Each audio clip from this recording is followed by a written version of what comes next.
वह अपने परिवार की एकलौती लड़की थी। जब वह पैदा हुई तो पूरे खानदान में उत्साह का माहौल छा गया।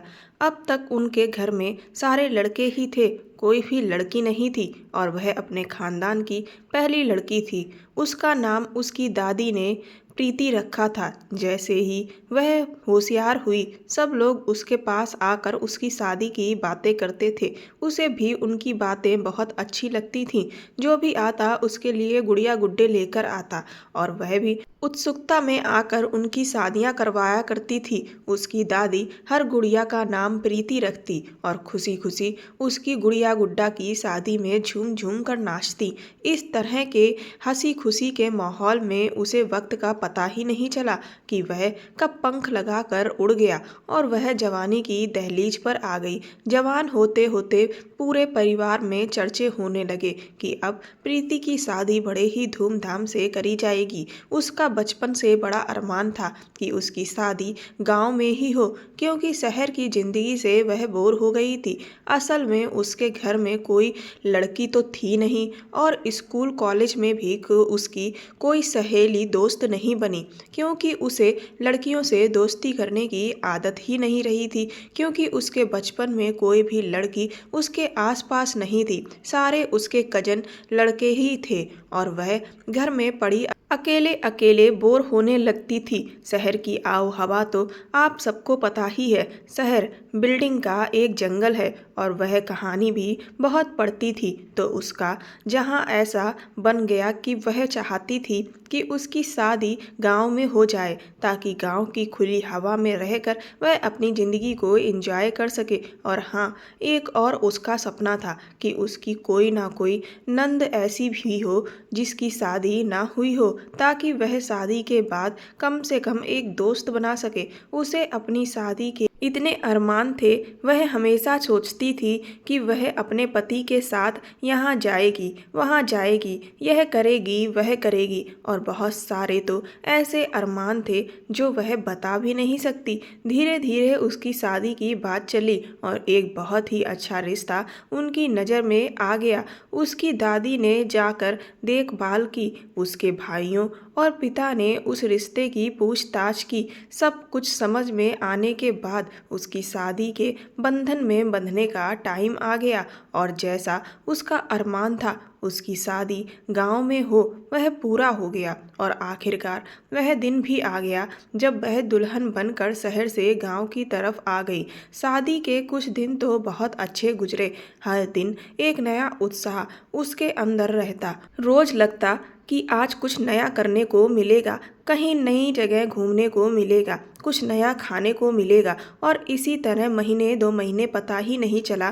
धीरे धीरे वह उस परिवार के साथ घुल मिल गई। लेकिन जैसे जैसे वह खुली तो उसे लगता कि यह तो बहुत ही अजीब परिवार है। हालांकि बाकी सब कुछ ठीक था, लेकिन उसके बाद भी घर के अंदर कुछ ऐसी घटनाएं होती थी जिससे वह हैरान हो जाती। उसकी शादी गांव में हुई थी। जब से उसकी शादी हुई थी उसकी ज़िंदगी में अजीबोगरीब हादसे हो रहे थे। पहले तो यह कि उसका पति शादी के बाद ही विदेश कमाने के लिए चला गया। अब यहाँ उसकी पहचान वाला, उसे सहारा देने वाला कोई नहीं था, इसीलिए वह अपनी मदद अपने आप ही कर रही थी। एक रात की बात है, वह अकेली अपने कमरे में सोने की तैयारी कर रही थी कि उसे बाहर से किसी के कदमों की आवाज़ आई।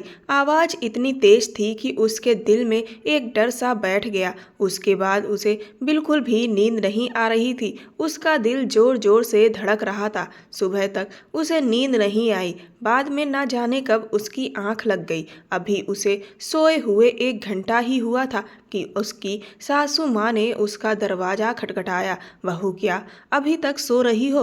उनकी आवाज़ सुनकर वह चौंक गई, क्योंकि उसे अभी 1 घंटा ही हुआ था सोए हुए। वह अपनी आंखें मलती हुई रोई हुई, उसकी आंखें लाल थीं और आंखों को देखकर उसकी सासू माँ हैरान हो गईं।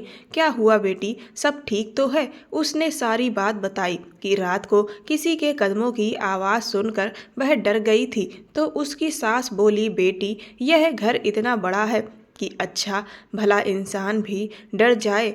तुम ऐसा करना, कल से अपनी ननद के कमरे में उसके साथ ही सो जाना। प्रीति ने कहा, ठीक है माँ जी, मैं कल से रितु दीदी के कमरे में सो जाऊंगी। फिर वह नाश्ता बनाने लग गई। अभी तक रितु सोई हुई थी। फिलहाल उसने उसे उठाया और उन सब ने मिलकर एक साथ नाश्ता किया। इसके बाद उसकी ननद कॉलेज चली गई और वह दिन भर यही सोचती रही कि आज रात भर किस चीज की आवाज आ रही थी, लेकिन उसने इस बात का जिक्र किसी से भी नहीं किया। शाम हुई तो यह बातें भूल गई, लेकिन सोने से पहले याद आया कि उसकी सास ने उसे कहा था कि रितु के कमरे में सोने के लिए उसने उसका दरवाजा खटखटाया। उसने दरवाजा खोला और बोली, भाभी सब ठीक तो है? उसने कहा, माँ जी ने कहा था कि मैं तुम्हारे कमरे में सो जाऊं। रितु बोली, भाभी मैं आपको अपने कमरे में नहीं सुला सकती, क्योंकि मैं रात भर पढ़ाई करती हूँ तो लाइट सारी रात जलती रहती है, इसीलिए आपको नींद नहीं आएगी। रितु की बात सुनकर उसने उसका हाथ पकड़कर बोली कि कोई बात नहीं दीदी, मुझे नींद आ जाएगी, मैं हर हाल में सो जाऊंगी, क्योंकि मुझे अपने कमरे में डर लगता है। मैं आपको यहाँ कोई परेशानी नहीं होने दूंगी। उसकी बात सुनकर रितु ने अपना मुंह बना लिया। ठीक है भाभी, कल से आप मेरे कमरे में सो जाना। उसने कहा, नहीं, मैं आज से ही आपके कमरे में सोऊंगी। कल रात को मैंने अजीब सी आवाज़ बाहर वाले आंगन में सुनी थी, इसीलिए डर की वजह से मैं अपने कमरे में नहीं सो रही हूँ। उसने कहा, मैं आपको किसी भी किस्म की तकलीफ नहीं दूंगी। यह कहकर वह अपने कमरे में चली गई ताकि वहां अपना बिस्तर और कंबल ले आए। वापस आई तो रितु अपना कमरा बंद कर चुकी थी। उसे बहुत बुरा लगा। वह वापस अपने कमरे में आकर सो गई। रात भर वही होता रहा। अजीब सी आवाज उसका दिल दहला कर रख देती। अगली सुबह जब उसने अपनी सास को बताया कि रितु ने उसे अपने कमरे में सोने नहीं दिया, तो उन्होंने रितु को बहुत डांटा और कहा, कल से अपनी भाभी को अपने साथ ही सुलाना, उसे कोई शिकायत नहीं मिलनी चाहिए। अब रितु के पास कोई बहाना नहीं था। जैसे ही रात हुई उसने उसके कमरे में अपनी जगह बना ली और कंबल लेकर सो गई। रात को पता नहीं क्या हुआ, रितु को प्यास लग गई। उसने उसे जगाया और कहा कि भाभी बाहर जाकर जरा मेरे लिए पानी ला दो, मुझे बहुत तेज प्यास लग रही है, मुझे बहुत घुटन महसूस हो रही है। यह बात सुनकर प्रीति घबरा गई। उसने कहा, रितु तुमने रात को क्या खाया था? वह बोली, तुम जाओ, जाकर मेरे लिए पानी ले आओ। वह शर्मिंदा होकर उठी और पानी लेने के लिए दरवाजे से बाहर निकल गई। उसने देखा कि रितु उसकी तरफ गुस्से से भरी नजरों से देख रही थी। वह पानी लेने के लिए चली गई, पर जब वह वापस आई तो दरवाजा अंदर से बंद था। वह हैरान रह गई। उसने दरवाजा अंदर से लॉक कर लिया था। उसने दरवाजा खटखटाया, पर उसने दरवाजा नहीं खोला। उसकी डर की वजह से जान निकल रही थी। रात का अंधेरा, ऊपर से घर भी इतना बड़ा था कि एक कमरे से दूसरे कमरे में जाते हुए डर लगता था। वह 10 मिनट तक रितु के कमरे के बाहर ही खड़ी रही। उसने दरवाजा नहीं खोला। वह भागती हुई अपने कमरे की तरफ गई और उसे बहुत डर लग रहा था। उसने जैसे तैसे करके अपने कमरे की लाइट ऑन की और अच्छी तरह से इधर उधर देखा। अंदर से कुंडी लगाकर बेड पर लेट गई। अचानक किसी शोर से उसकी आंख खुल गई। यह बिल्कुल वैसा ही शोर था। इस शोर को सुनते ही डर की वजह से उसकी हालत खराब हो जाती। काफ़ी रात गुजर गई और शोर आना भी बंद हो गया। अब उसने राहत की सांस ली। सुबह उसकी आंख खुली, पर अब उसने तय कर लिया था कि वह जान कर ही रहेगी वह उसे अपने कमरे में क्यों नहीं आने दे रही है। उसने इस बारे में अपनी सास से कोई शिकायत नहीं की, पर अब उससे रहा नहीं गया और उसने अपनी ननद से पूछ लिया। वह तो पलट कर उसे ही सुनाने लगी कि भाभी मैंने कल रात को आपसे पानी लाने के लिए भेजा था, पर उसके बाद ना जाने आप कहाँ चली गई। मैं आपका इंतजार कर रही थी। यह सुनकर वह हैरान रह गई कि लोग कितने मतलबी और झूठे होते हैं, लेकिन क्या कर सकते हैं। वह अभी रात को रितु के कमरे में सो गई। रात को फिर से वही तमाशा हुआ। उसने उसे पानी के लिए जगाया। वो उसे यह कहकर कि आप दरवाजा बंद नहीं करेंगी। फिर से उसने वही हरकत की और अंदर से दरवाजा बंद कर लिया। उसे फिर से अपने कमरे में जाकर सोना पड़ा। अब उसने सोच लिया कि अब कल से वह पानी लेने नहीं जाएगी। अगली सुबह उसने रितु से कोई शिकायत नहीं की। दिन गुजर गया। वह रात को फिर से उसके कमरे में सो गई। 2:30 बजे उसने उसे वैसे ही जगाया और बोली, भाभी मुझे घबराहट हो रही है, मेरे लिए पानी ले आओ। उसने अपनी आंख नहीं खोली। वह सोने की भरपूर एक्टिंग कर रही थी। उसने उसे जगाने की बहुत कोशिश की पर उसने आंख नहीं खोली। वो उसे बार बार जगाने की कोशिश कर रही थी और वह उठने वालों में से नहीं थी। फिर उसने उसे ऊंची ऊंची आवाज़ लगाई पर वह बिल्कुल भी नहीं जगी। उसको यकीन हो गया कि वह गहरी नींद में सो चुकी है और उसने अपने कमरे की अलमारी खोली जिसकी चाबी उसके पास ही रखी हुई थी। फिर उसने अलमारी में से एक पोटली निकाली और एक नज़र उसकी तरफ देखा। फिर अपने कमरे की खिड़की खोली और बाहर छलांग लगा दी। यह देखकर उसके तो होश उड़ गए। यह लड़की रात के समय कहाँ जा रही है? उसको घर की इज्जत का कोई तो ख्याल होना चाहिए था। एक बार तो उसके दिल ने कहा कि वह जाकर अपनी सास को सब कुछ बता दे कि रितु आधी रात को किसी से मिलने जा रही है। फिर उसने सोचा कि इससे उन सब की बदनामी होगी। फिर उसने सोचा पहले वह खुद रितु को समझा कर देखेगी। वह बिस्तर पर लेटी हुई थी कि फिर से खिड़की खुली। आवाज़ आई। उसने उठकर खिड़की भी बंद नहीं की थी। वह बहुत बुरी तरह से डर गई थी। वह चुपचाप लेटी रही। देखा तो कमरे की खिड़की से रितु वापस आ रही थी। उसने खिड़की और अलमारी बंद कर दी और अलमारी की चाबी अपने पास ही रख ली। वह तो हैरत के साथ उसकी तरफ देखती रह गई थी।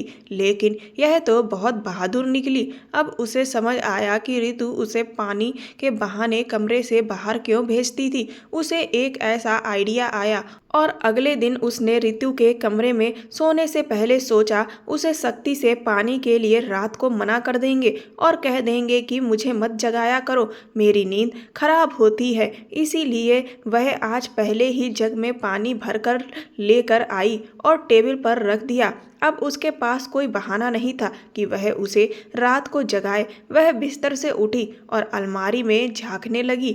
वह सोने का ड्रामा कर रही थी। उसने वैसे ही किया। खिड़की खोली और बाहर छलांग लगा दी। वह चुपचाप देख रही थी। उससे सब्र नहीं हुआ, इसीलिए वह भी बेड से उठी और रितु की तरह ही उसने भी खिड़की से बाहर छलांग लगा दी। खिड़की ज़्यादा ऊंची नहीं थी। यह खिड़की घर के पिछवाड़े में खुलती थी।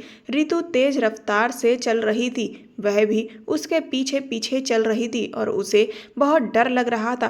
फिर उसने सोचा कि उसकी ननद इतनी बहादुर और दिलेर है, फिर मुझे किस बात का डर, जबकि वह तो सच की तलाश में जा रही थी।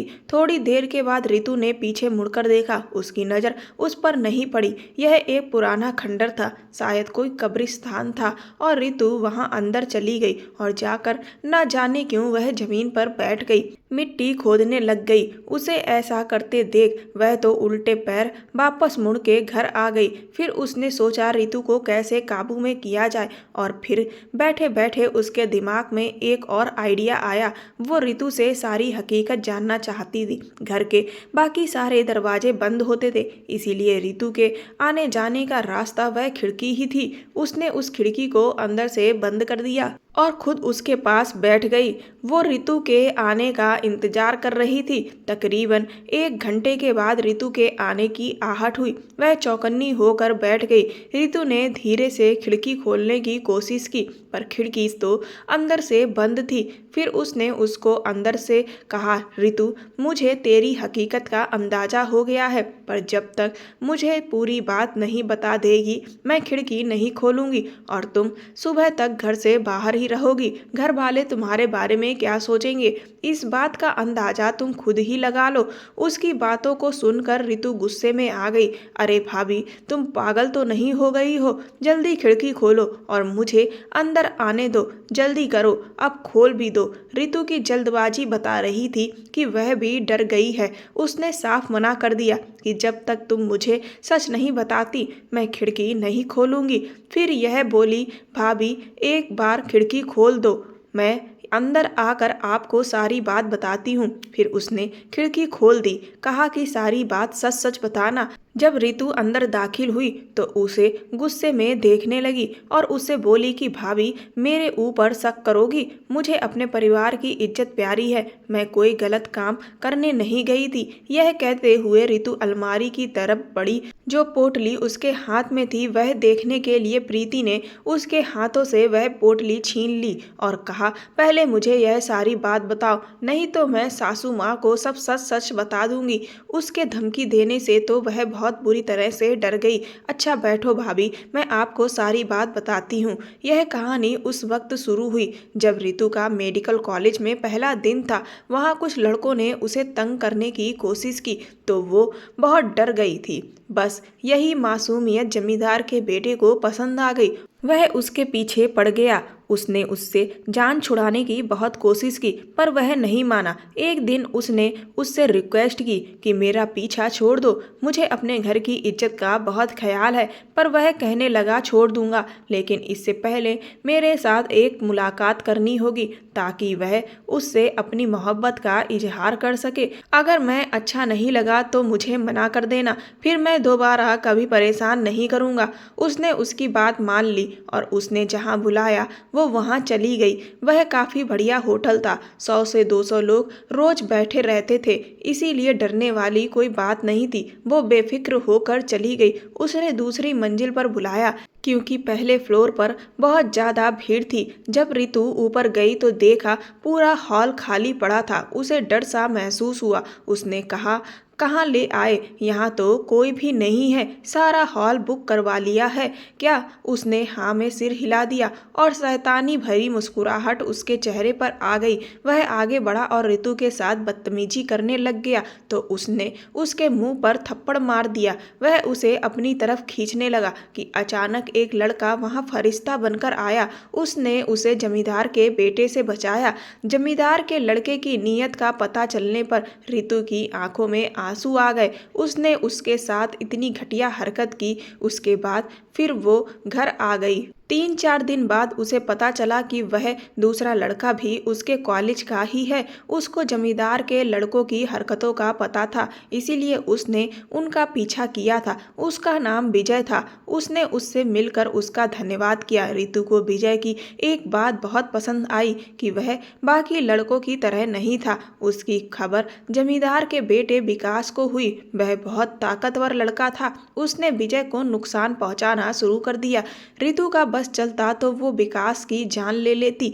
ऐसा करते करते 1 साल निकल गया। जब विकास ने अपनी पावर का यूज किया, प्रोफेसर ने विकास के कहने पर विजय को एक ऐसा काम दिया जिसको पूरा करना उनके लिए नामुमकिन था। विकास ने अपनी चाल चली जिससे विजय फेल हो जाए। प्रोफेसर ने उन्हें इंसानी हड्डियों का ढांचा बनाने के लिए कहा। इसके बारे में किसी को पता नहीं था कि कहाँ से मिलेगा। विजय ने बहुत कोशिश की पर कॉलेज के आसपास विकास की बहुत चलती थी, इसीलिए विजय की कोशिशें नाकामयाब हो गईं। इसीलिए रितु ने उसकी मदद करने की ठानी क्योंकि उसने उस समय उसकी मदद की थी जब वह बिल्कुल बेबस थी। उसने पुरानी कब्रों की तलाश शुरू कर दी।